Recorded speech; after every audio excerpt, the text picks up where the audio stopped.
My name is Brenda, and I just turned 62. For 25 years, my only son Tyler refused to speak to me.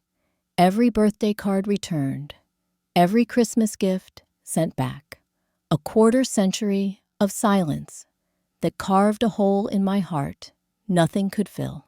Then, last year, my distant Aunt Martha passed away and left me her entire estate, $12 million. I never expected to be wealthy, especially not at my age. 3 weeks ago, my phone rang. It was Tyler, inviting me to Christmas dinner after all these years. I accepted his invitation, but what happened at that dinner changed everything. If you're watching this from somewhere in the world, I would love to know where. Please hit that like button and subscribe to my channel. This story, about how money revealed the truth about my family, might make you think twice about what really matters in relationships that seem beyond repair. I grew up in a small town in northern Michigan, where winter seemed to last 9 months of the year, and everyone knew everyone else's business. My parents were strict Lutherans who believed idle hands were indeed the devil's workshop. My father worked at the local paper mill, and my mother taught 3rd grade at the elementary school. We weren't poor, but luxuries were few and far between. Frivolous spending was considered a moral failing in our house. Maybe that's why Richard caught my eye when he roared into town on his motorcycle the summer I turned 19. He was everything my parents weren't: spontaneous, charming, and completely unconcerned with what others thought. He worked odd jobs, just enough to keep gas in his bike and beer in his hand. When he smiled at me across the diner where I waitressed, I felt seen for the first time in my life. My parents hated him immediately, of course. "That boy has no future," my father would say at dinner. "He'll amount to nothing." My mother would purse her lips and add, "And he'll drag you down with him, Brenda." Their disapproval only made Richard more appealing. 6 months after we met, I packed a bag and left a note on my pillow. We were married by a justice of the peace 2 towns over, with only the court clerk and a random couple pulled in from the hallway as witnesses. I was 20 years old and thought I knew everything. I got pregnant with Tyler almost immediately. Richard seemed excited at first, painting the spare rooms of our tiny apartment blue before we even knew the gender. But as my belly grew, his attention wandered. The motorcycle rides became solo excursions. The charming smile was bestowed more frequently on the bartender at his favorite dive than on his pregnant wife. Still, when Tyler was born, with his shock of dark hair and bright, curious eyes, I thought we might make it after all. Richard held his son with surprising tenderness, whispering promises about teaching him to ride a motorcycle and catch fish with his hands. I remember watching them together and thinking that maybe my parents had been wrong. Tyler was an amazing child from the start. He was walking at 9 months and speaking in full sentences before he turned 2. He loved drawing and could spend hours with his crayons, creating elaborate stories about the pictures he made. His imagination was boundless. He'd turn our small living room into a pirate ship or a jungle expedition, complete with sound effects and costume changes. Richard adored him, but in his own inconsistent way. He'd be the fun dad for a weekend, taking Tyler to the park or teaching him to ride a bike, then disappear into a 3-day drinking binge. I'd make excuses: "Daddy has to work late," or "Daddy's helping a friend." Tyler would nod solemnly, but his eyes held a wisdom beyond his years. By the time Tyler turned 10, Richard's drinking had gotten worse, and his absences longer. Then came the night I found lipstick on his collar, like some cliché from a country song. When confronted, he didn't even bother to deny it. "You've become such a boring housewife, Brenda," he said with cruel honesty. "Did you really think I was going to settle for this forever?" The divorce was ugly, but mercifully quick. Richard barely contested custody, agreeing to every other weekend, with Tyler and child support payments that rarely materialized. Tyler was devastated. He'd cry himself to sleep the nights before Richard was supposed to pick him up, equal parts excitement and terror that his dad wouldn't show. Too often those fears were justified. Richard would call at the last minute with excuses about work emergencies or his car breaking down. I'd find Tyler sitting on the front steps with his overnight bag, trying to hide his disappointment when I told him the visit was canceled. Those were the moments I hated Richard the most. To make ends meet, I worked as a waitress during the day and took night classes in accounting. Eventually, I got a part-time bookkeeping job at a local business.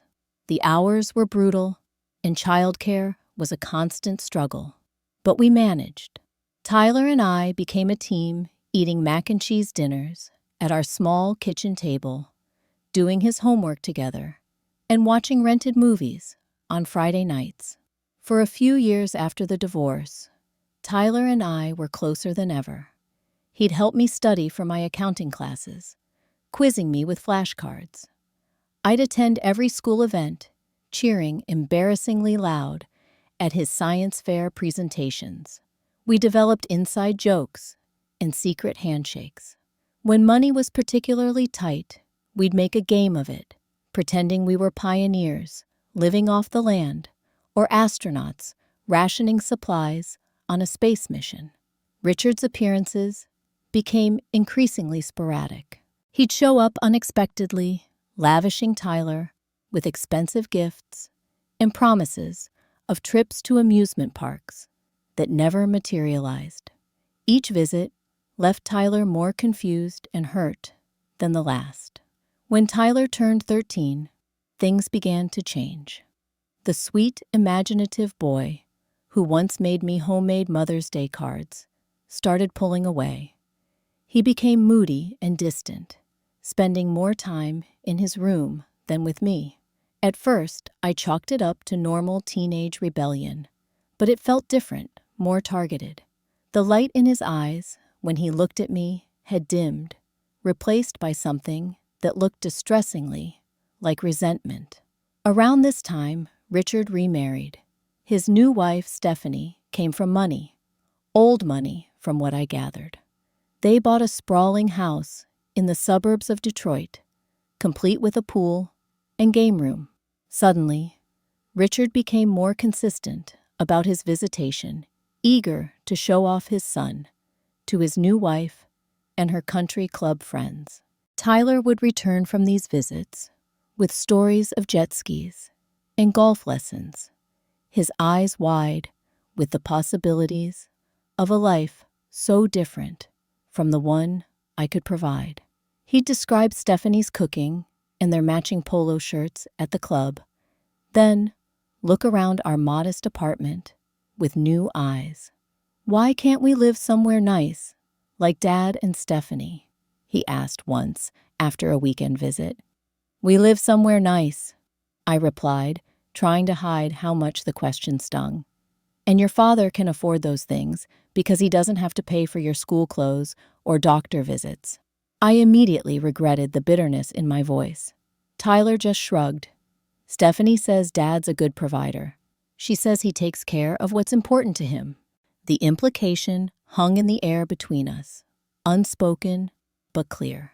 If Tyler wasn't important enough for Richard to support financially, what did that say about his value?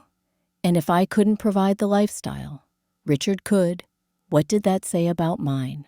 As Tyler entered high school, Richard and Stephanie had 2 children of their own, twin girls who were treated to elaborate birthday parties and designer wardrobes from infancy. Tyler would come home from visits, talking about his half-sisters with a mixture of affection and envy. "They each have their own iPods, Mom. They're 5, he told me. After one visit, his voice dripping with adolescent disdain. I was still saving to buy him a basic phone for emergencies. I tried explaining about financial priorities, about the value of hard work and earning things rather than having them handed to you. But to a teenager, seeing the stark contrast between his father's apparent wealth and his mother's constant struggle, these lessons fell on increasingly deaf ears. By the time Tyler turned 15, the sweet boy, who had once been my partner in navigating life's challenges, had been replaced by a sullen teenager who saw me as the obstacle to the life he thought he deserved. The summer Tyler turned 16 was a turning point. Richard and Stephanie had taken him on a 2-week vacation to Hawaii, something I could never afford to do. When he returned tanned and wearing new clothes that probably cost more than my monthly rent, something fundamental had changed in him. He seemed to look at our life together with complete disdain. "Dad says I could live with them if I wanted to," he announced casually one evening while I was making dinner. "They have a spare bedroom that's bigger than our whole apartment." I nearly dropped the pot of spaghetti I was draining. "Is that something you want?" I asked, trying to keep my voice steady. Tyler shrugged, not meeting my eyes. "Maybe. They have a better school district. And Stephanie knows people who could help me get internships in finance. Dad says I have a real head for business." "We've talked about this before, Tyler," I said carefully. "Your life is here, your school, your friends, and we're doing okay, aren't we?" "Doing okay?" he scoffed, gesturing around our small kitchen. "Mom, we're barely getting by. Dad has a home theater and a swimming pool. The twins have a playroom bigger than my bedroom. There's more to life than material things," I said, knowing how hollow it sounded to teenage ears. "That's what poor people always say," he muttered, just loud enough for me to hear. That comment stung more than I let show. I'd worked so hard, sacrificed so much to give Tyler a stable home. But Richard was offering something I couldn't compete with: affluence and the appearance of ease. What 16-year-old wouldn't be tempted? I refused Tyler's request to move in with his father, which ignited a cold war between us. Our conversations became brief and functional. The warmth that had once defined our relationship, even during the challenging early teenage years, was replaced by frost. Then came the night that changed everything. I came home from a late shift to find beer cans hidden in Tyler's room and his grades slipping drastically. When I confronted him, showing him the report card his school had mailed home, the dam broke. "What do you care about my grades?" he shouted. "You're just a bookkeeper at a failing business. Dad says I have potential for so much more." "Your father barely graduated high school," I replied, trying to stay calm. "And he's never held a job for more than 6 months. Whatever lifestyle he has now is because of Stephanie's family money, not anything he's earned. At least he's not bitter and jealous like you." Tyler yelled, his face red with anger. "He told me about how you drove him away, how you were always nagging him and trying to change him, how you couldn't stand that he wanted to enjoy life instead of pinching pennies all the time." I was stunned. "Is that what he told you? Tyler, your father cheated on me multiple times. He drank away half our rent money more than once. I didn't drive him away. He abandoned us." "Liar!" Tyler shouted. "Dad explained everything. How you were always too uptight, too focused on what we didn't have instead of enjoying what we did. He said you made him feel like a failure all the time." The irony was almost too painful to bear. Richard, who had failed us in every way possible, had somehow rewritten history with himself as the victim. And my son, my beautiful, brilliant son, had believed every word. "You're just jealous of Stephanie," Tyler continued, the words tumbling out now.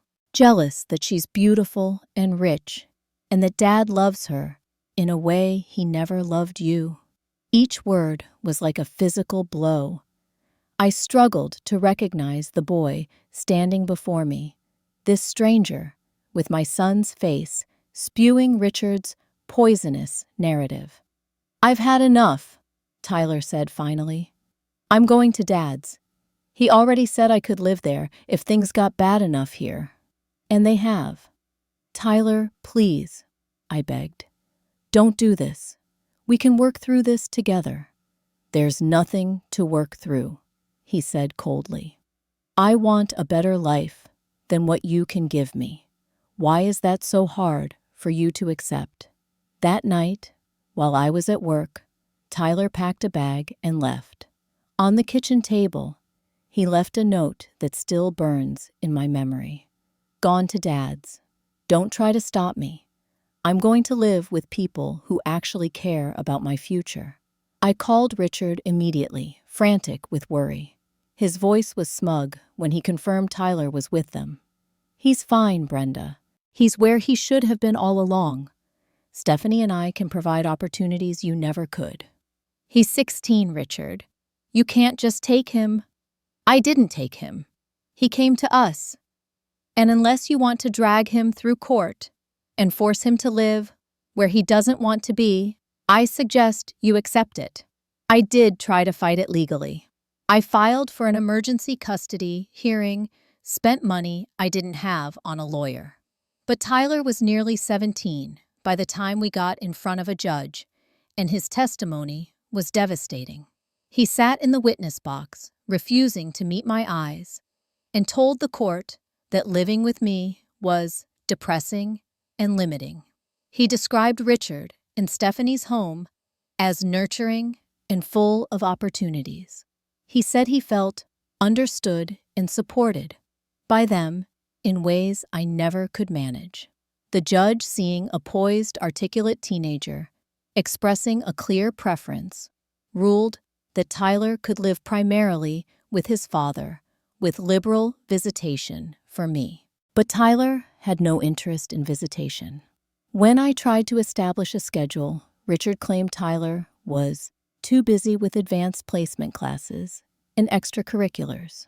When I showed up at school events, Tyler would acknowledge me with a curt nod, then return to the fold of Richard and Stephanie, who dressed like they'd stepped out of a catalog and chatted easily with teachers and administrators. I felt like an outsider looking in at my own son's life. The final blow came at Tyler's high school graduation. I wasn't sent an invitation.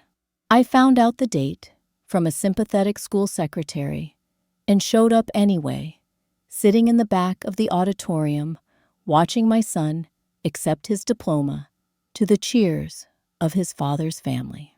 I took pictures from afar, crying silently as Tyler posed for family photos with Richard, Stephanie, and the twins, now adorable 7-year-olds, in matching dresses. After graduation, Tyler went to an expensive private university on the East Coast, with Richard and Stephanie footing the bill. I sent cards, letters, and small gifts to his dorm address, only to have them returned marked refused. I tried calling, but my numbers were blocked. I even attempted to reach out through his new social media accounts, only to discover I'd been preemptively blocked there too. My son had cut me out of his life, completely embracing the narrative that I was the villain in his story, the obstacle he had overcome on his path to success. And Richard, the man who had abandoned us both, had somehow been cast as the hero. The pain of that rejection was unlike anything I'd ever experienced.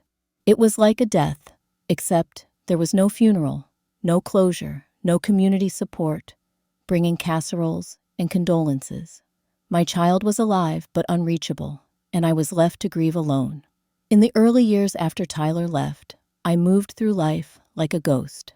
I'd catch myself buying his favorite cereal at the grocery store, or turning down the hallway toward his bedroom to say goodnight, only to be confronted by the emptiness he'd left behind. The silence in the apartment was deafening.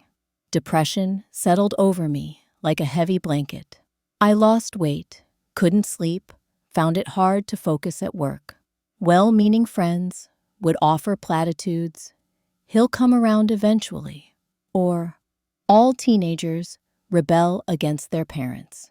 But this was different. This wasn't normal teenage rebellion. This was complete excommunication. After a particularly dark winter, where I barely left my apartment except to go to work, I realized I needed to make a change, or risk being consumed by grief. I applied for a job in Columbus, Ohio, 6 hours away from the small Michigan town where Tyler could no longer be found. The position offered slightly better pay, and more importantly, a fresh start in a place without memories on every corner. Moving was both terrifying and liberating. I found a small one-bedroom apartment near a park, decorated it with new furniture. Nothing from the old place that might trigger memories.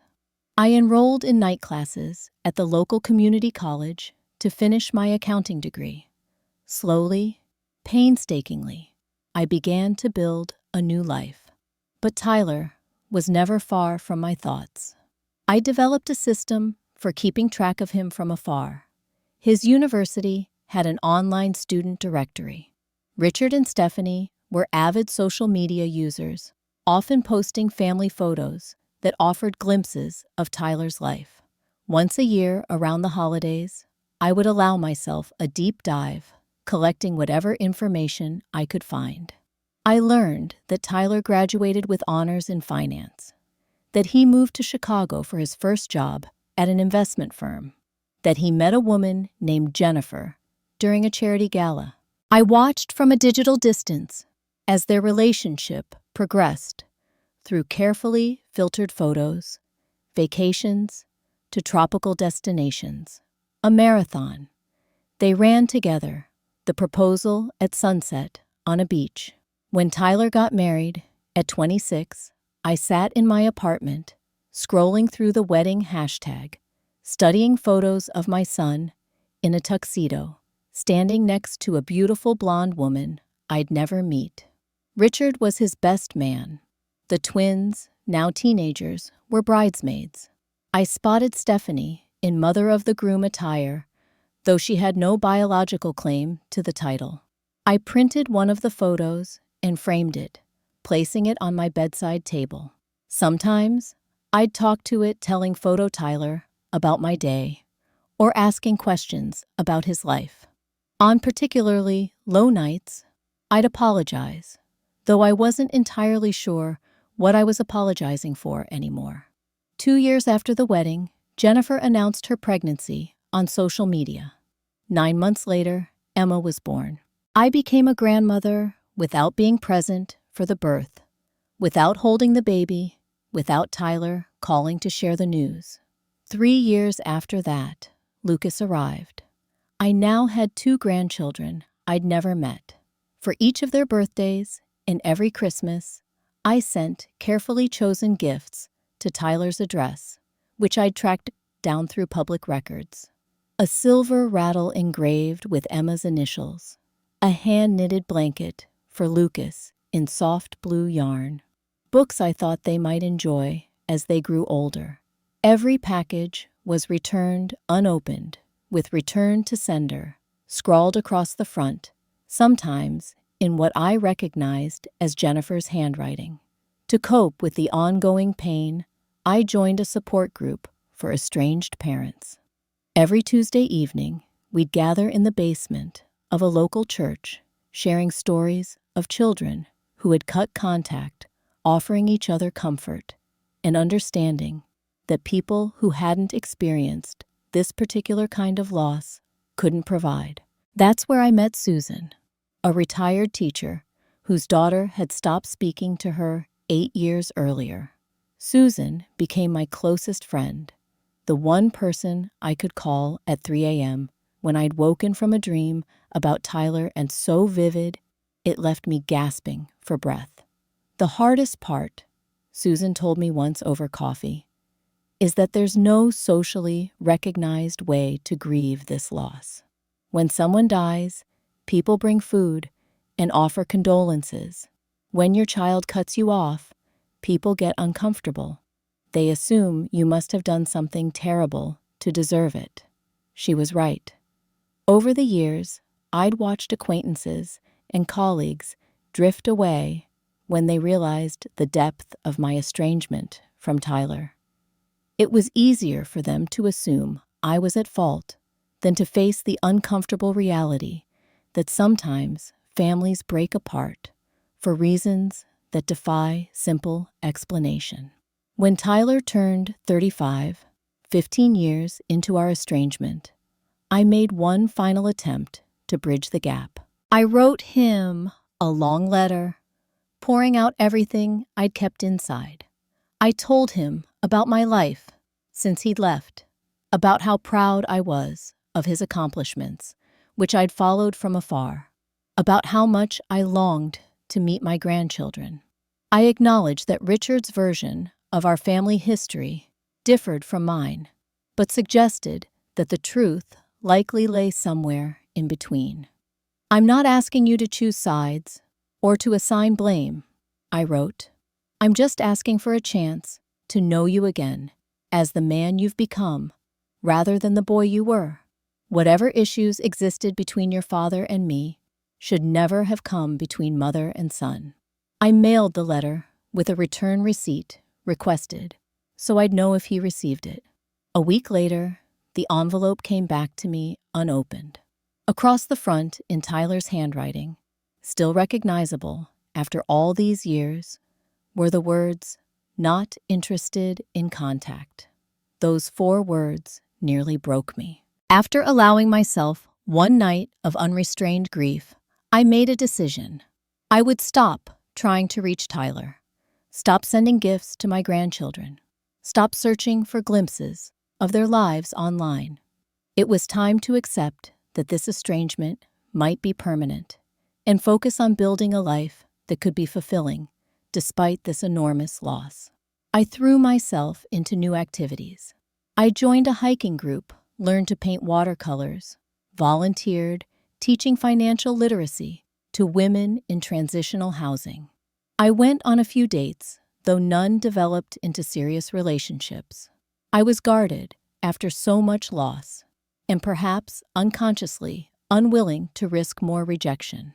At work, I was promoted to senior accountant, finally earning enough to feel financially secure for the first time in my adult life. I bought a small townhouse with a garden patio, adopted an elderly cat from the shelter, and settled into what I assumed would be the shape of my remaining years. Then, at 58, everything changed again with a phone call from a lawyer in California. "Ms. Williams, my name is Gregory Patel. I represent the estate of Martha Williams. I believe she was your father's sister." I vaguely remembered Aunt Martha, my father's much older sister, who had left Michigan decades ago after some family dispute that was never explained to me. She'd sent me a high school graduation card with $20 inside, and that was the extent of our relationship. "Yes," I replied cautiously, though I barely knew her.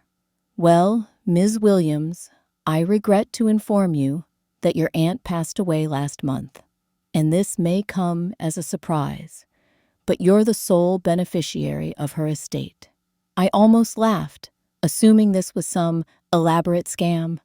"There must be a mistake. My aunt and I weren't close."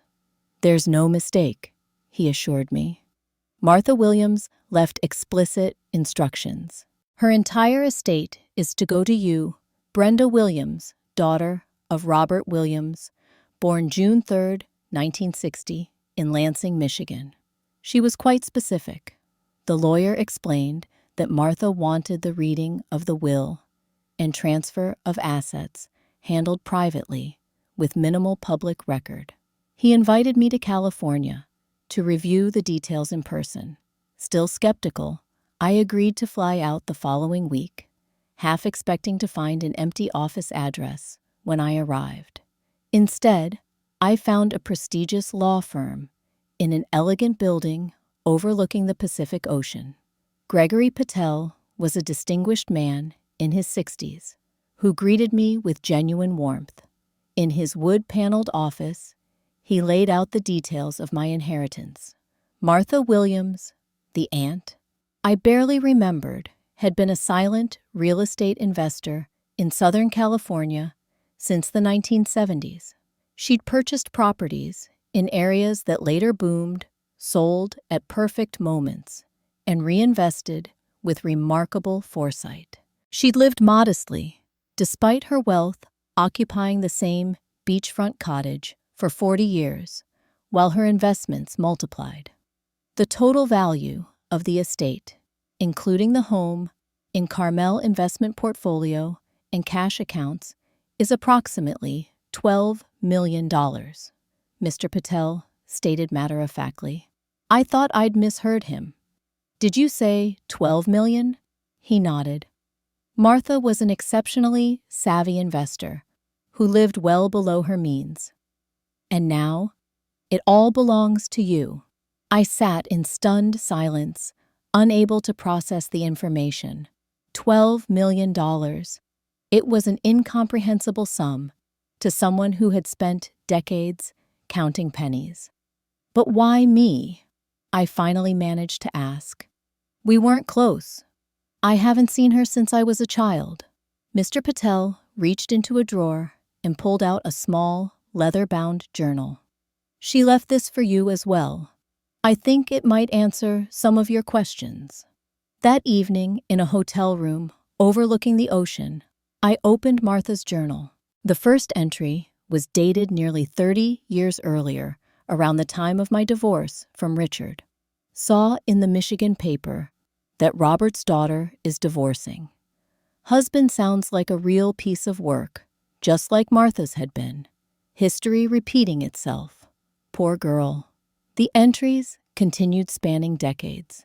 Martha had apparently maintained subscriptions to local papers from my hometown and followed news about the family from afar. There were mentions of my father's death, my mother's move to assisted living, and there were many entries about me. Brenda got her accounting certificate, working 2 jobs, and raising that boy alone. She's got Robert's stubbornness, but none of his meanness. Glad for that. Martha had tracked my life from a distance, noting my struggles and small triumphs with the detached interest of a birdwatcher. The most recent entries were more frequent, often mentioning her declining health and decisions about her estate. Decided today, leaving it all to Brenda. Robert's girl got a raw deal just like I did. Difference is, she didn't run away like I did. She stayed and fought. Deserves a break after all this time. Hope she does something good with it. The final entry was dated just 2 weeks before her death. Called the lawyer today. Everything set. Brenda Williams gets it all. Hope it brings her some peace in whatever years she has left. God knows we Williams women earned it the hard way. I closed the journal, tears streaming down my face. My mysterious aunt had been watching over me from afar all these years, seeing in my struggles an echo of her own. And now, in death, she'd changed my life completely. Over the next few days, I worked with Mr. Patel to begin the process of transferring assets into my name. I toured Martha's cottage, a charming place with weathered shingles and a view of the Pacific that took my breath away. Walking through its rooms, touching the books on her shelves and the pots in her kitchen, I felt a strange connection to this woman I'd never really known. By the end of the week, I'd made a decision. I would move to California, to Martha's cottage. I would leave behind the life I'd built in Ohio, which had always felt somewhat temporary anyway, and start fresh in this place that now belonged to me. The transition wasn't simple. Selling my townhouse, resigning from my job, saying goodbye to the few close friends I'd made. It all happened in a whirlwind of activity. I donated most of my modest furniture, packed my personal belongings into my car, and with Susan, promising to visit soon, I drove west toward a future I never could have imagined. For the first month in Carmel, I felt like an imposter in Martha's home. I tiptoed through rooms, reluctant to move her things or disturb the life she'd created. But gradually, I began to make small changes, rearranging furniture, updating some of the more dated decor, planting new flowers in the garden beds that had gone to seed after her death. I met with financial advisors recommended by Mr. Patel, trying to wrap my head around concepts like wealth management and philanthropic planning. I'd spent so long worrying about having enough money for basic necessities that the idea of having more than I could spend in a lifetime was almost anxiety-inducing. As I settled into my new reality, I thought often about Tyler. Would the knowledge that his mother was now wealthy change anything between us? Would it matter to him that I could now afford the lifestyle he'd chosen Richard for? The thought left a bitter taste in my mouth. With the advisor's help, I established the Williams Women's Scholarship for single mothers, returning to college in honor of Martha and myself. I renovated the cottage, careful to maintain its charming character, while updating systems and making it truly mine. I joined local community groups, made new friends, and slowly built a life that felt surprisingly fulfilling. News of my changed circumstances eventually made its way back to my old hometown through the inevitable grapevine of mutual acquaintances. Former colleagues and distant relatives suddenly found my contact information, reaching out with congratulations that thinly veiled their curiosity, and in some cases, their hopes for financial assistance. I dealt with these approaches kindly, but firmly, establishing boundaries I'd never had the confidence to enforce before. Money, I was discovering, didn't just buy security and comfort. It bought the freedom to say no without fear of burning bridges I might need to cross later. 3 years passed in this new life. I turned 61, then 62. My hair, once dyed brown to cover the gray for job interviews, was now naturally silver and cut in a stylish bob that I could never have afforded in my previous life. I traveled to places I'd only read about: the Greek islands, the Australian outback, the markets of Marrakesh. I took classes in subjects that interested me purely for pleasure: art history, ocean conservation, gourmet cooking. Through it all, thoughts of Tyler remained a constant ache that neither time nor money could fully heal. I still kept the photograph of him at his wedding, now joined by pictures I'd found online of Emma and Lucas. My grandchildren were growing up without knowing me, and all the wealth in the world couldn't change that simple, painful fact. Then, 3 weeks before this past Christmas, my phone rang with an unfamiliar number. The moment I saw that unknown number on my phone screen, my heart did a strange little stutter. I'd learned over the years not to expect calls from Tyler, had trained myself not to hope every time an unfamiliar number appeared. Yet something felt different about this call. "Hello," I answered, trying to keep my voice neutral. There was a brief silence. Then, "Mom, it's Tyler." The world seemed to tilt on its axis. His voice was deeper than I remembered, more measured, but unmistakably my son's. I gripped the edge of the kitchen counter to steady myself. "Tyler," I managed my own voice, sounding strange to my ears. How are you?" "I'm good," he replied, his tone formal, as if speaking to a distant acquaintance. It's been a while. A while. 25 years of silence reduced to a while. I swallowed hard, determined not to cry or say anything that might make him hang up. Yes, it has, I said carefully. It's really good to hear your voice. Another pause. I could hear background noises. A television, perhaps children's voices. So, he continued, I heard you're living in California now. In Carmel. Of course. He knew about the inheritance about Martha. That explained the sudden contact after all these years. I pushed away the disappointment, focusing instead on the miracle of simply hearing his voice again. Yes, for about 3 years now. It's beautiful here. I kept my response deliberately vague, not mentioning Martha or the money. That's great, he said, sounding genuinely pleased. And how's your health? Everything good?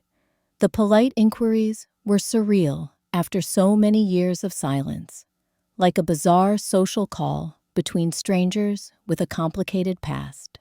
I'm doing well, thank you. How about you and your family? I asked, desperate for information about the grandchildren I'd never met. Tyler's voice warmed slightly. We're good. Emma's 17 now. She's applying to colleges. And Lucas is 14, all into basketball and video games. 17, 14. My grandchildren, nearly grown their entire childhoods, missed. I closed my eyes against the pain of it. They sound wonderful, I said. I'd love to see pictures sometime. Actually, Tyler said, his voice taking on a note of forced casualness. That's kind of why I'm calling.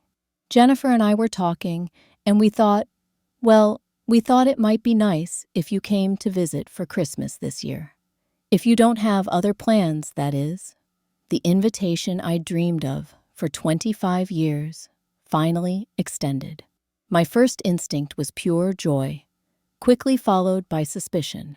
Why now? What had changed, besides my financial situation? That's very kind, I said, keeping my tone even. What brought this on, Tyler? After all this time, he cleared his throat. Well, you know the kids are getting older. They've been asking about you. And I guess I've been thinking that maybe it's time to put the past behind us. Family's important, right? Family's important.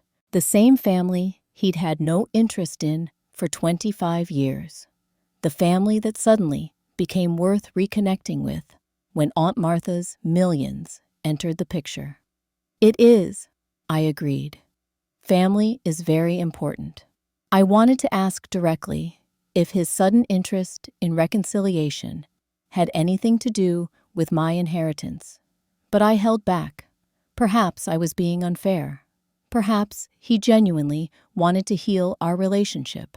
And even if his motives were mixed, wasn't this the opening I'd prayed for all these years? So you'll come? He asked, sounding relieved. We're hosting Christmas Eve dinner at our place, and you could stay through Christmas Day. We have a guest room that's really comfortable. I took a deep breath. Yes, I'd like that. Thank you for inviting me. We exchanged details. Their address in a Chicago suburb, the timing of dinner, whether I had any dietary restrictions. The conversation remained stiffly polite, neither of us addressing the decades of silence between us. After I I sat at my kitchen table, overlooking the Pacific, tears finally flowing freely.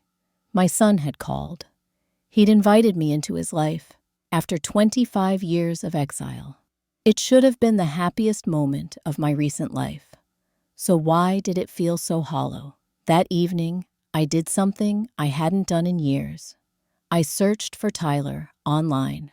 Not just the cursory check to see major life events, but a deep dive. I found his LinkedIn profile first. Executive Director at a boutique financial services firm. Impressive title. Next, I found Jennifer's Instagram account, which was public and frequently updated. Scrolling back through her posts, I noticed a shift about a year earlier. The photos of luxury vacations and designer shopping trips gave way to more modest content: home-cooked meals, local park outings, candid family moments. A post from 10 months ago caught my eye, embracing simpler living and counting our blessings. Material things don't matter. It's family that counts. #blessed. New, focus on what's important. This sudden embrace of minimalism seemed suspicious. Digging deeper, I found an article in the local business journal about Tyler's former company, declaring bankruptcy 14 months ago. Tyler was quoted briefly about pursuing new opportunities. On a real estate website, I discovered their house was listed as pre-foreclosure. They were behind on mortgage payments. Everything started to make a terrible kind of sense. The final confirmation came from Jennifer's social media again. A post from just 1 week before Tyler called me.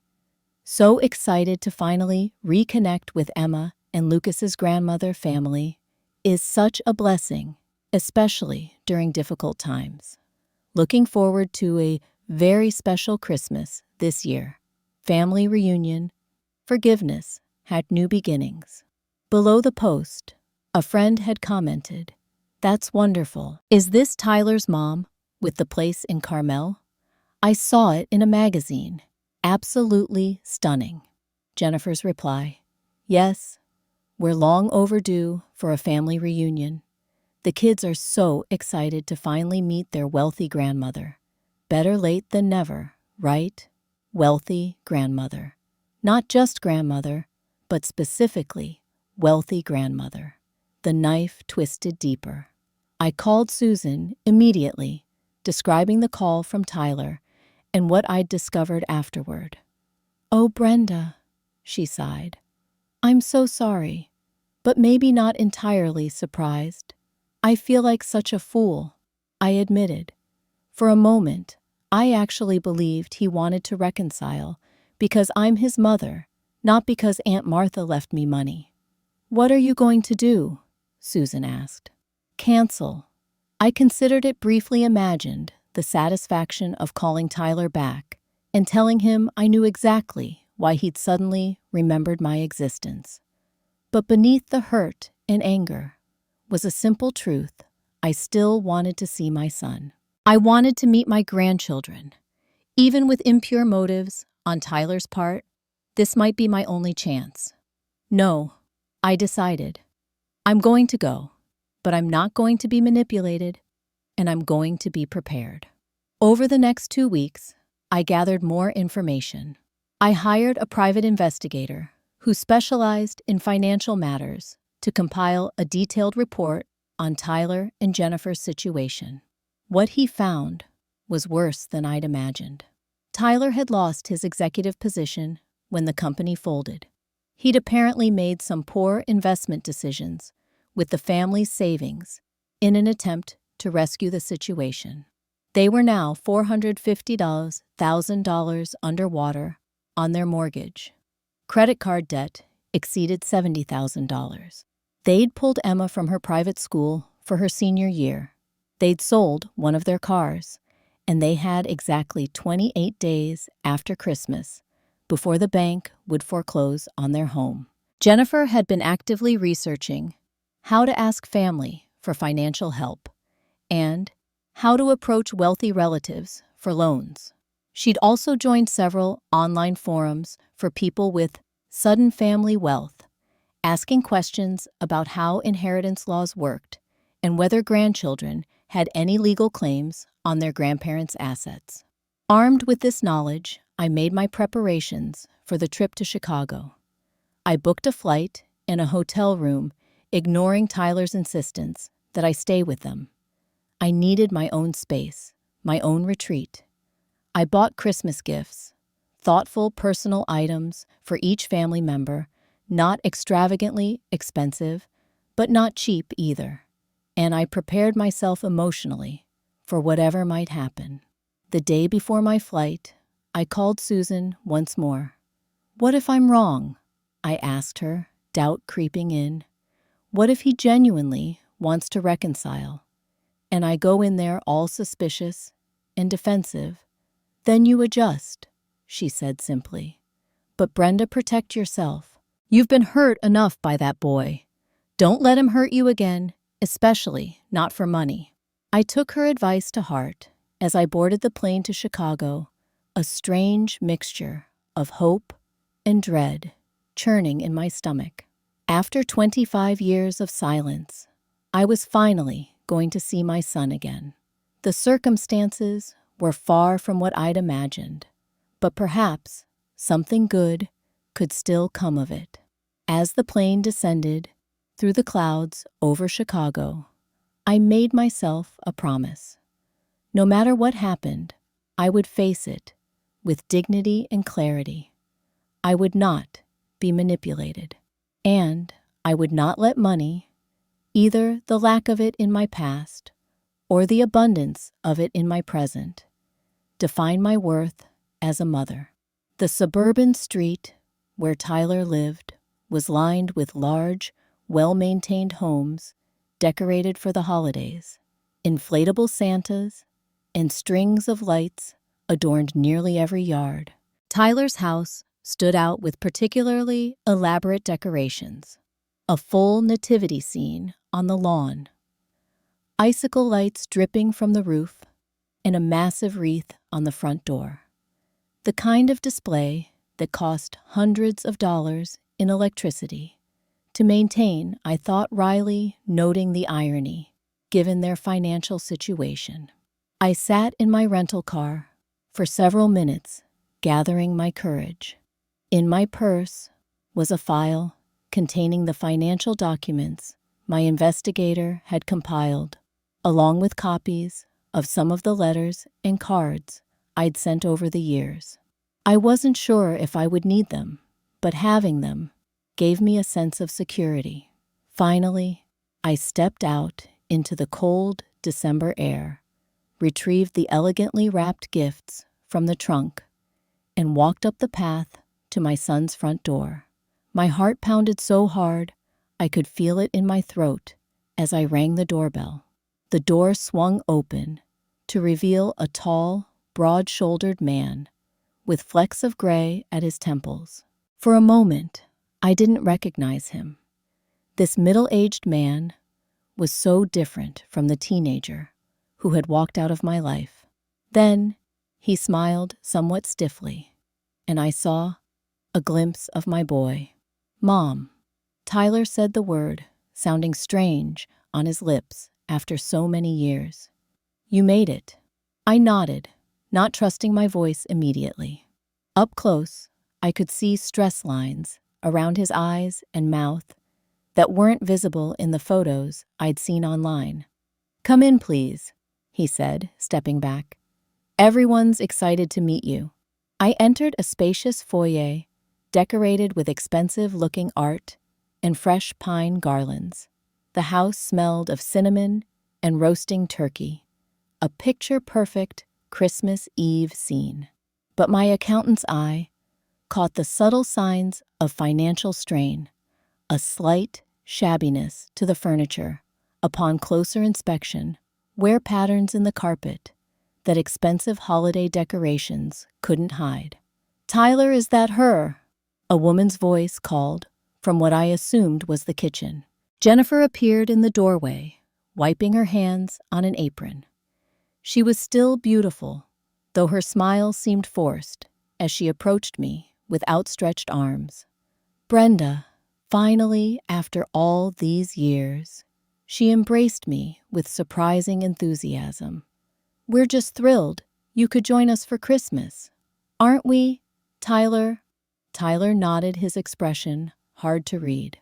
"Absolutely. The kids are so excited to meet you." Jennifer continued, maintaining a firm grip on my arm as she led me deeper into the house. "Emma Lucas, your grandmother is here." Two teenagers descended the staircase with varying degrees of enthusiasm. Emma, tall and poised at 17, had Tyler's dark hair and serious eyes. Lucas Gangley, at 14, had Jennifer's blonde coloring and a curious expression. "Hi," Emma said politely, extending her hand as if greeting a business associate rather than a grandmother. "Nice to meet you." Lucas was more direct. "Are you really our grandmother? Dad never talks about you." "Lucas," Jennifer scolded, though her smile remained fixed. "Don't be rude." "It's all right," I said, looking directly at my grandson. "Yes, I am your grandmother, and I'm very happy to finally meet you both." I handed them each a gift, watching their faces carefully. Emma accepted hers with a composed "thank you," while Lucas immediately shook his box, grinning. "Why don't we all move to the living room?" Jennifer suggested. "Dinner's almost ready, but we have time for a glass of wine first." "Tyler, honey, open that special bottle we've been saving." The special bottle turned out to be an expensive Cabernet, which Jennifer made sure I noticed as Tyler poured. "It's from Napa," she explained unnecessarily. "We try to support American vineyards whenever possible." The living room was as carefully staged as the rest of the house, with a massive Christmas tree surrounded by beautifully wrapped presents. Family photos covered the walls and mantelpiece, documenting a life I'd been excluded from. I noted that in the most recent photos, their smiles seemed more strained, their poses less relaxed. Conversation was stiff and superficial at first. Jennifer dominated, asking carefully curated questions about Carmel, while avoiding any mention of the 25-year estrangement. "I've heard it's just gorgeous there," she gushed. "Right on the ocean, isn't it? Tyler and I have always dreamed of a beach house for retirement. Haven't we, honey?" Tyler nodded, looking uncomfortable. "It's a beautiful area, and such a wonderful climate year-round," Jennifer continued. "Not like Chicago, with these brutal winters. Of course, the real estate must be incredibly expensive." "It can be," I agreed neutrally. "Martha, my aunt, bought her cottage decades ago before prices skyrocketed." "How fortunate," Jennifer said, her smile tightening slightly. "Family property is such a blessing, something to pass down through generations." The hint was about as subtle as a sledgehammer. Dinner was a similarly strained affair. The food was excellent. Jennifer was clearly a skilled cook, but the conversation remained shallow. We discussed Emma's college applications, all to expensive private universities, Lucas's basketball team, which needed new uniforms the school couldn't afford, and the general state of the economy, terrible for small business owners, like Tyler, with his new venture. Not once did anyone address the elephant in the room, the 25 years of silence, the reasons for it, or the sudden reconnection. It was as if Tyler and I had simply been busy with our separate lives and had finally found time to get together for the holidays. After dinner, while Jennifer enlisted the kids to help clear the table, Tyler suggested we step outside to the back patio for some air. The night was cold, but clear stars visible above the light pollution of the suburb. "So," he said, after an awkward silence, "you're probably wondering why I reached out after all this time." "The thought had crossed my mind," I replied, keeping my voice level. Tyler ran a hand through his hair, a gesture so familiar from his youth that it made my heart ache. "I've been doing a lot of thinking lately. About family, about priorities, about mistakes I've made." "What kind of mistakes?" I asked. He sighed heavily. "Professional ones mainly. I took some risks that didn't pay off. The economy hasn't been kind to people in my field." "I'm sorry to hear that," I said genuinely, meaning it despite my suspicion of his motives. "The thing is," he continued, not quite meeting my eyes. I've been working on a new business plan, something with real potential, but I need some startup capital to make it happen. There it was, the real reason for the reunion. I see, I said quietly. I wouldn't ask if it wasn't important, Tyler rushed on. But with Emma's college coming up and the market being what it is, I thought maybe, since you're in a position to help now. How much are you asking for, Tyler? I asked directly. He seemed relieved by my bluntness. 500,000 would get us back on our feet, to save the house and launch the new business. I'd pay you back, of course, with interest. $500,000, not even a hello, how have you been, I've missed you. Just straight to asking for an amount that would have taken me years to earn in my previous life. Before I could respond, Jennifer appeared at the patio door. Everything okay out here? It's freezing. We're just catching up, Tyler said quickly. Jennifer joined us, shivering dramatically in the cold. Tyler, did you tell your mother about our situation?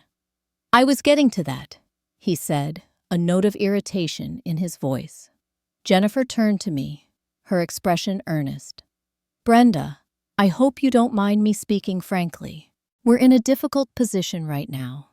The bank is threatening foreclosure, and with Emma's college deposits due, it's just been one thing after another. I understand financial pressure, I said. I lived with it for most of my adult life. Jennifer had the grace to look momentarily abashed, but quickly rallied. That's actually what I wanted to talk to you about. I know there's been distance between you and Tyler, and I've always respected that he had his reasons. But family should help family. Don't you think? This could be a chance to make up for lost time. The implication was clear, my opportunity to buy my way back into their lives. Make up for lost time, I repeated slowly. 25 years of lost time. Well, yes, Jennifer said somewhat defensively. Water under the bridge now, though, right? The important thing is moving forward. Together. As a family. As a family, I echoed. Something inside me, a dam of emotion I'd been holding back all evening, began to crack. Tell me, Jennifer, when did you decide I was family? Was it before or after you heard about my inheritance? Her smile faltered. I don't know what you mean. I think you do. I turned to Tyler. And you. 25 years of returned letters, blocked phone numbers, refused gifts to your children. 25 birthdays and Christmases alone. And now, suddenly, I'm family again. Now that I have something you need. Tyler had the decency to look ashamed. Mom, it's not like that. Isn't it? I reached into my purse and pulled out the file I'd brought. I have copies here of Jennifer's social media posts about reconnecting with your children's wealthy grandmother. I have documentation of your financial situation. The foreclosure notice, the credit card debt, everything. Did you think I wouldn't find out why you really invited me here? Jennifer's face flushed red. You had us investigated. How dare you? How dare I? I laughed without humor. You've spent weeks planning how to extract money from me under the guise of a family reconciliation. You've discussed it openly online, and you're offended that I protected myself. Tyler stepped between us. Mom, stop. Yes, we need financial help. I won't deny that. But that doesn't mean I didn't want to see you too. The two things aren't mutually exclusive. Aren't they? I asked quietly. Because in 25 years, you never once responded to my attempts to contact you. Not when I was struggling financially. Not when I was alone. Not when I just wanted to know if you were okay. What changed, Tyler? What changed besides Martha's money? The back door opened again, and Emma stepped onto the patio. Is everything okay out here? We can hear you guys from inside. Jennifer quickly composed herself. Everything's fine, honey. Adult conversation. Why don't you go back in and help Lucas set up the dessert? But Emma didn't move. I heard what you were saying about Grandma's money. She looked at me, then at her parents. Is that really why you invited her for Christmas for money? Emma, this is complicated, Tyler began. Doesn't seem that complicated to me, Emma interrupted. You told me Grandma abandoned you, that she chose her new life over you. That's why we never saw her. I felt like I'd been punched in the stomach. Is that what you told them, Tyler? That I abandoned you? Tyler couldn't meet my eyes. I was angry for a long time. It was easier to blame you than explain the whole situation. What situation? Emma demanded. What really happened? The patio fell silent. Jennifer looked like she wanted to be anywhere else. Tyler seemed frozen, unable to answer his daughter's direct question. Finally, I spoke. Your father chose to live with your grandfather when he was 16. It was his decision, not mine. I tried to stay in contact, but he refused all my attempts. Emma looked at Tyler questioningly. Dad, is that true? Tyler's shoulders slumped. It's complicated. I was a teenager. I was angry. Grandpa Richard told me things about Mom that made me resent her, and she couldn't give me the things he and Stephanie could. So you just cut her off for money. Emma's voice rose in disbelief. And now you're trying to get money from her again. After all this time. Emma, you don't understand, Jennifer interjected. We're in a difficult position right now. I understand perfectly, Emma said coldly. You're using Grandma, just like you used Grandpa Richard and Grandma Stephanie until they cut us off too. This was news to me. Richard cut you off. Tyler nodded reluctantly. After my business failed, they said I'd made my own bed and needed to lie in it. The irony was almost too much to bear. Richard, who had painted me as the villain in Tyler's story, had abandoned him again when things got difficult. I reached back into my purse and pulled out another smaller envelope. I came prepared tonight, not just with information about your financial situation, but with something I think is more important. I handed the envelope to Tyler. These are copies of letters I wrote to you over the years. Birthday cards, Christmas cards, notes about my life. Letters I sent to your children that came back unopened. I kept the originals all this time. Tyler took the envelope with a trembling hand. I never stopped loving you, Tyler. Not for one day in 25 years. I never stopped trying to reach you until it became clear that my attempts were only causing more pain. I never stopped wondering about your life, celebrating your successes from afar, worrying about your struggles. I turned to Emma and Lucas, who had now joined us on the patio. And I never ever forgot about my grandchildren. I sent gifts every year.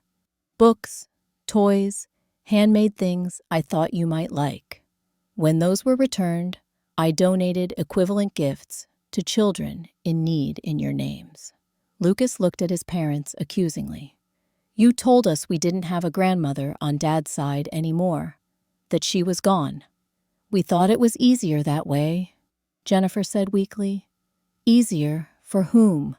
I asked softly. The patio fell silent again, the only sound the distant traffic, and the soft music still playing inside. Tyler stared at the envelope in his hands, not opening it.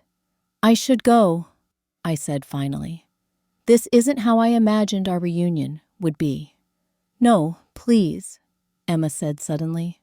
Don't go yet. We've just met you. Her sincerity touched me deeply. Thank you, Emma. But I think we all need some time to process tonight. I'm staying at the Marriott downtown through December 26th. If any of you would like to talk further, I'll be there. I looked directly at Tyler. I didn't come here to be a bank Tyler. I came here hoping to rebuild a relationship with my son and meet my grandchildren. Money can't buy that. It has to be earned through honesty and genuine connection. Mom, wait, Tyler started, but I shook my head. Good night. Merry Christmas. I walked back through the house, collected my coat, and left without looking back, tears streaming down my face as I drove away from the home I'd been invited to under false pretenses. Back in my hotel room, I collapsed onto the bed, emotionally drained. The reunion I dreamed about for decades had turned into a nightmare of manipulation and deceit. I considered booking an earlier flight back to California, running away from this fresh pain. But something stopped me. Perhaps it was Emma's genuine desire to know me, or the flicker of shame I'd seen in Tyler's eyes when confronted with the truth. Perhaps it was simply the stubborn hope that had kept me sending cards and letters for 25 years, despite every rejection. I decided to stay, to remain open to whatever might come next. I'd spent 25 years waiting for my son. I could wait 2 more days to see if anything real could be salvaged from tonight's wreckage. I spent Christmas morning alone in my hotel room, watching holiday movies on TV and trying not to think about the family gathering I'd left behind. Around noon, my phone chimed with a text message from an unknown number. This is Emma. Can we meet somewhere to talk? Just us? My heart lifted slightly. I suggested a coffee shop near the hotel, and an hour later, I was sitting at a small table by the window when Emma walked in. She looked younger, somehow more vulnerable than she had the night before, dressed in jeans and a simple sweater, rather than the carefully coordinated outfit she'd worn for dinner. Thanks for meeting me, she said, sliding into the chair across from me. I didn't tell Mom and Dad I was coming. I appreciate you reaching out, I replied. Would you like something to drink? Once we had our coffees, Emma studied me openly. You look like Dad. Around the eyes. I never noticed that in pictures. Pictures? I asked. She nodded. Dad keeps an old photo of you in his desk drawer. I found it once when I was looking for stamps. When I asked about it, he got really angry and told me never to go through his things again. The knowledge that Tyler had kept a photo of me all these years, hidden away, but not discarded, stirred complicated emotions. I'm sorry about last night, Emma said. It was awful. After you left, Mom and Dad had a huge fight. She blamed him for not closing the deal, and he accused her of being too obvious about wanting your money. I winced. I'm sorry you had to hear that. She shrugged. I'm used to it. They fight about money all the time now. She traced the rim of her coffee cup with one finger. Can I ask you something? What really happened between you and Dad? The whole story, not just the version he told us. I took a deep breath and told her everything. About meeting Richard, my pregnancy with Tyler, the difficult years as a single mother, Tyler's growing resentment, and his eventual choice to live with his father. I explained about the years of rejected attempts at contact, the painful court hearing, the milestone events I'd witnessed only from a distance. Emma listened intently, occasionally, asking clarifying questions. When I finished, she sat back in her chair processing. That's so different from what Dad told us, she said finally. He said you remarried and moved away, that you started a new family and didn't want him anymore. I never remarried, I told her. There was never anyone serious after your grandfather. And Tyler was always my only child, my only family. And all those gifts you mentioned, you really sent them every year. I nodded. Birthday and Christmas, without fail. Even when they came back, returned to sender. I kept trying. I have the receipts for all of them. Emma's eyes filled with tears. I found a box once in our attic. It had some wrapped presents inside with my name on them. When I asked Mom about it, she said they were extras in case someone unexpected showed up at my birthday party. She looked down at her hands. They were from you, weren't they? Probably, I acknowledged. I always tried to choose things I thought you might enjoy. Art supplies, when you were younger, because Tyler loved to draw, as a child, books about strong women as you got older. I love to paint, she said, looking up. Did Dad tell you that? No, I smiled sadly. Just a grandmother's intuition, I guess. We talked for nearly 2 hours. Emma filling me in on her life, her passion for art, her hopes to attend art school, despite her parents' push toward business programs, her relationship with her younger brother. I listened hungrily, soaking up every detail of the granddaughter I was just beginning to know. Lucas wanted to come too, she admitted, as our time together was drawing to a close. But he had plans with friends he couldn't get out of. He made me promise to tell you he wants to meet you properly, though. I'd like that, I said. Very much. As we prepared to leave, Emma hesitated, then asked, What happens now, with you and Dad, I mean? I don't know, I answered honestly. That's largely up to your father. She nodded thoughtfully. He's not a bad person, you know. He's just lost his way a bit, especially since the business failed. I know, I assured her. I never thought he was a bad person, just a hurt one who made choices I wish he hadn't. Emma hugged me before we parted, a real hug, not the stiff, obligatory one from the previous evening. I'll talk to him, she promised. And can we stay in touch, regardless of what happens with him? I'd like nothing more, I told her, fighting back tears. Later that afternoon, Lucas texted, asking if we could video chat. We spent an hour talking about his basketball team, his interest in computer programming, and his questions about what his father was like as a child. His openness was refreshing his curiosity, unencumbered by the weight of the past.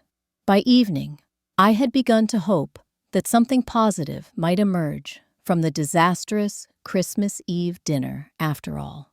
A relationship with my grandchildren, if nothing else. Then, just after 9 o'clock, there was a knock at my hotel room door. Tyler stood in the hallway, looking exhausted. Can I come in? He asked quietly. I think we need to talk. I nodded and stepped aside. He entered the room, but remained standing too restless to sit. Emma told me you two met today, he began. She had a lot to say afterward. About you, about me, about the stories I've told over the years. She's a remarkable young woman, I said. You've raised her well in many ways. No thanks to my example, Tyler said bitterly, lying to her about her own grandmother, using people for what they can provide rather than who they are. He ran a hand over his face. I've become exactly what I accused you of being all those years ago. Tyler, I said gently, you were a child when you made those accusations. You believed what your father told you. I was a child then, he agreed.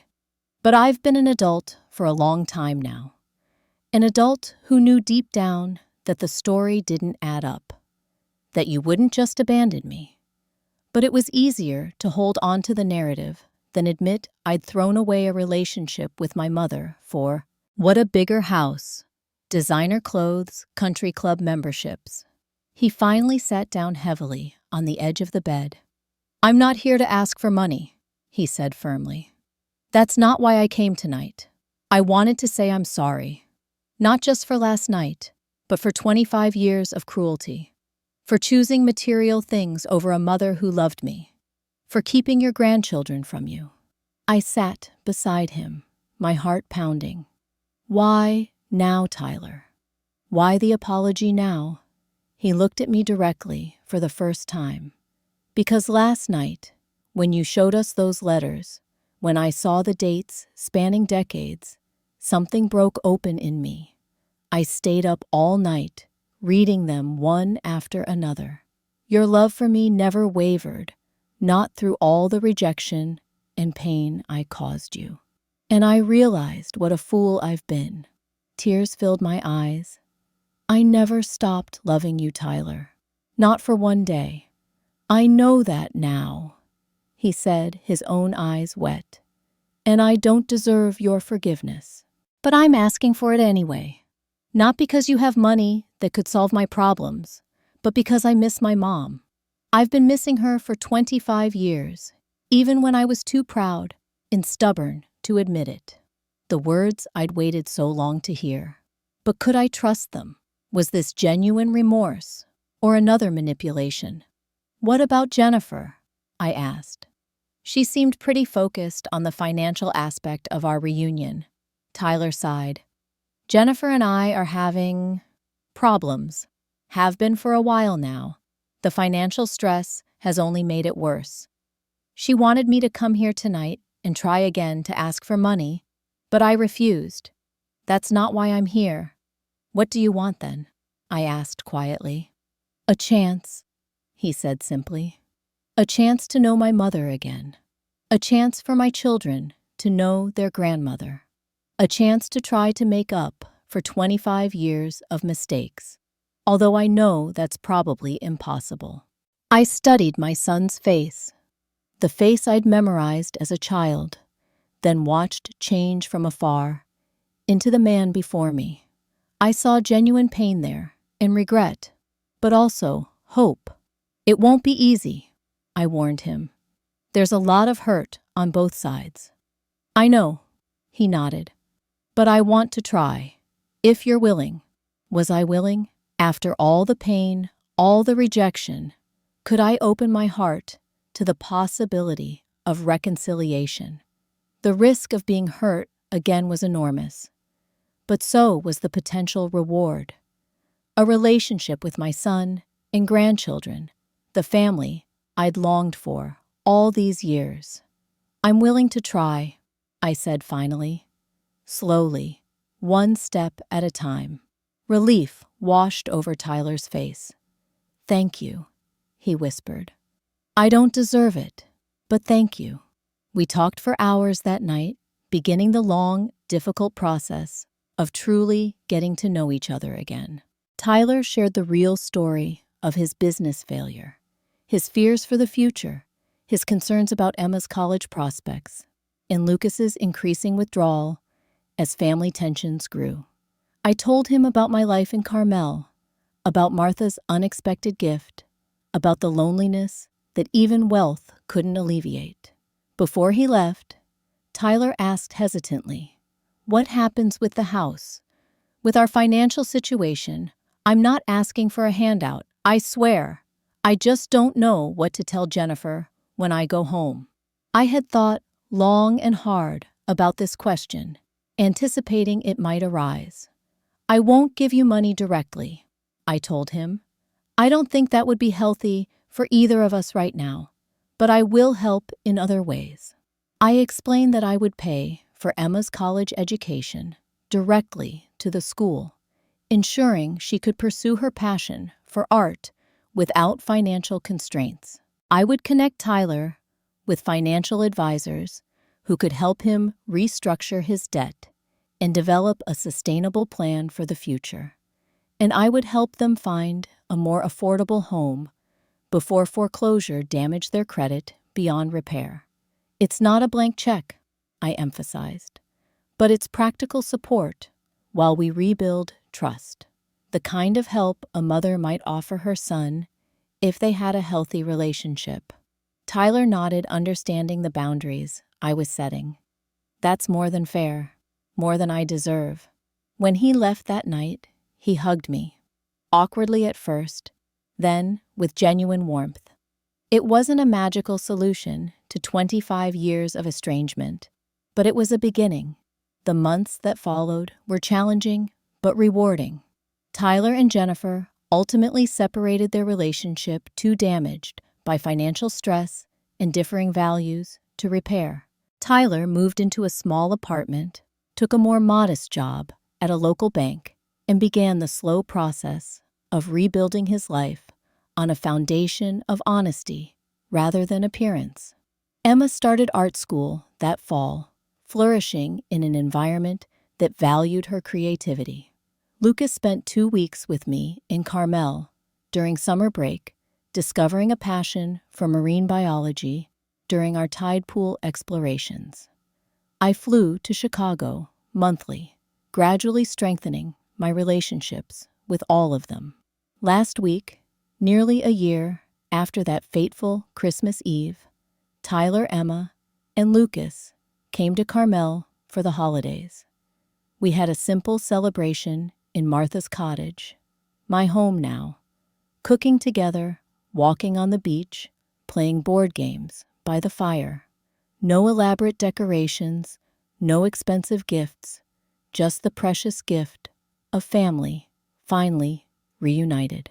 As I watched Tyler, laughing with his children, relaxed in a way I'd never seen, at his Chicago home, I thought about Martha's journal entry. Hope it brings her some peace in whatever years she has left. Her inheritance had indeed brought me peace, but not in the way either of us might have expected. The money itself was just a tool. The real inheritance was this second chance with my family, something no amount of wealth could have purchased if Tyler hadn't opened his heart to reconciliation. The road ahead won't be perfect. There are still moments of awkwardness, old hurts that occasionally resurface trust that needs to be rebuilt day by day. But after 25 years of silence, every conversation is a gift I never take for granted. Have you experienced estrangement in your own family? Did you find a path to reconciliation? Or are you still hoping for that possibility?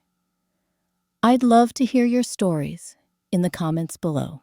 If this video resonated with you, please like it, subscribe to my channel for more life stories, and share it with someone who might need to hear that even after decades of silence, healing is possible.